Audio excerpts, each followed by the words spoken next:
రాజన్న సిరిసిల్ల జిల్లా నుండి Periyar Q news.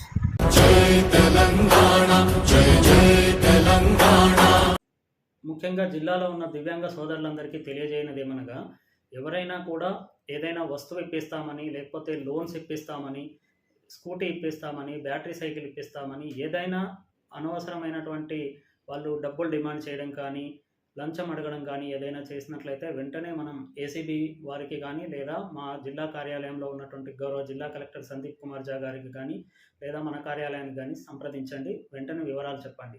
ఎవరు కూడా ఒక రూపాయి కూడా ఎవరికి ఇవ్వద్దు. అన్నీ కూడా TGOBMS ద్వారా ఆన్లైన్లో చేయబడతాయి.